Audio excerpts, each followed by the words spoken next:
अस्सलाम वालेकुम जनाब यूट्यूब वाले भरावो की हाल चाल है। उम्मीद है सारे भरा ठीक हो सने।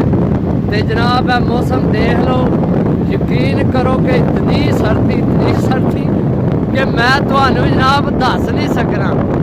बाकी जनाब ऐसी भी नाल ही मौजूद हाँ। साढ़े पिछे जनाब काटन है कारगो, ये कारगो लैके जा रहे हैं इंशाअल्लाह जनाब। वादे ने पुगे ते कल ने पुगे, जेड़ी चीज भरावांगे दसांगे ओही देंगे ते इंशाअल्लाह।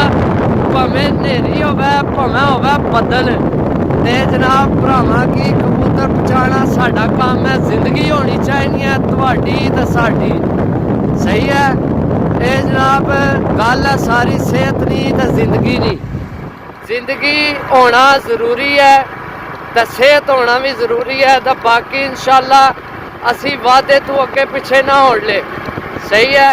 बाकी है देखो जनाब तुहाडे सामने ही हर चीज सही है। गड्डियां देख लो जनाब, भाई थोड़ी लाइटां जा रही ने। 9:30 ना टाइम हो गया, सुबह 9:30। यह साडी रोड है जनाब।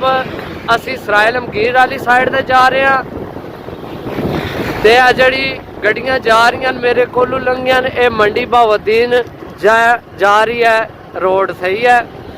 बाकी इंशाअल्लाह भरावो जेड़ी चीज दसांगे वही देंगे भरावां की ते असी वादे ने पक्के इंशाअल्लाह तगड़ियां चीज़ां भरावां की देंगे ते भरा जनाब याद करनगे।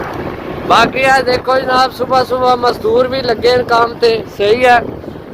रोजी पानी रिजक पानी वास्ते हर बंदा जनाब निकलना है, असी भी निकले हैं भरा की जनाब कारगो करानी है।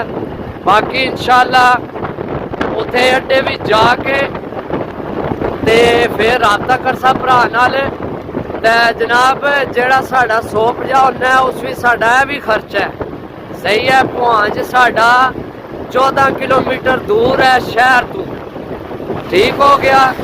बाकी जनाब एक काम नालों नाल है, ए देख सकते हो कारगो साढ़े कोल है जनाब। ते इंशाअल्लाह जेड़ी चीज भरावां की दसांगे वही जनाब जाएगी। साडी कोशिश पूरी है कि जनाब भरावां नी कंड ना लगे। जेड़ा भरा साढ़े नाल टुरना है असी दुआ को अल्लाह पाक उसकी इज्जत दे।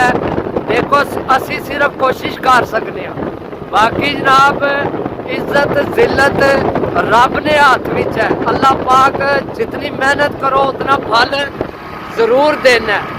ये मैं तुहानू सही दसना पिया, जितना कबूतरां की तुसां टाइम देना है उतने ही जनाब अल्लाह पाक तुहानू इज्जत बख्शनी है, सही है। ते बाकी जनाब भैया सफ़र काफ़ी है तो मेरे गए ना हथ ठर ते इंशाअल्लाह। बाकी जनाब भाई ना राबता करसा उत्थे जाके अड्डे ते, सही है। तो इंशाअल्लाह जिस भरा की कबूतर चाहिए होने 0325 52 40 603 0325 52 40 603 साडा व्हाट्सअप ते जनाब कॉल भी यही नंबर है। ओके इंशाअल्लाह मिलने अगली वीडियो, तब तक इजाजत दो। अल्लाह सुनने वाला।